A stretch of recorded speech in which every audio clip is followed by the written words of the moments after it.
স্বর্ণধর্ম code স্বীকৃতি ও লাগু সহ একাধিক দাবিতে বৃহস্পতিবার 12 ঘন্টা ভারত বন্ধের ডাক দিয়েছে আদিবাসী সেঙ্গেল অভিযান। রাজ্যের অন্যান্য জেলার পাশাপাশি দক্ষিণ দিনাজপুর জেলাতেও ওই দিন সকাল 6টা থেকে বন্ধ পালিত হচ্ছে। বন্ধ সমর্থকরা জেলার একমাত্র বুনিয়াদপুর বাস স্ট্যান্ড এলাকাতে একমাত্র পিকেটিং করতে দেখা যায়। উল্লেখ্য, সেঙ্গেল অভিযানের ডাকা বন্ধে বিগত দিনগুলিতে চেনা একাধিক জায়গাতে পিকেটিং করতে দেখা গেলেও এই দিনের বন্ধে জেলার শুধুমাত্র বুনিয়াদপুর এলাকাতেই পিকেটিং করতে দেখা গেল বন্ধ সমর্থনকারীদের। বন্ধের কারণে বালুরঘাট বাস স্ট্যান্ড থেকে কোনো বেসরকারি বাস চলাচল করছে না। বন্ধ রয়েছে শহরের বেশিরভাগ দোকানপাট। এদিকে বেসরকারি বাস চলাচল না করলেও সরকারি বাস স্ট্যান্ড থেকে বাস চলাচল করছে, তবে সরকারি বাসেও যাত্রীর সংখ্যা হাতে গোনা। এদিকে অপ্রীতিকর ঘটনা এড়াতে শহরের বিভিন্ন গুরুত্বপূর্ণ জায়গায় পুলিশ মোতায়েন করা রয়েছে।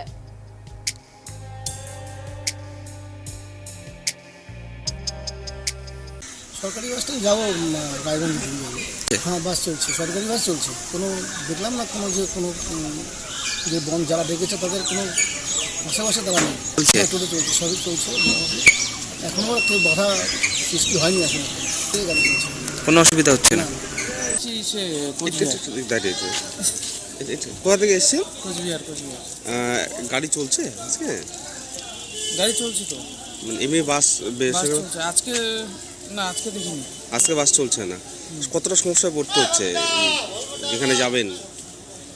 দেখি এখনো বাইরে যাই।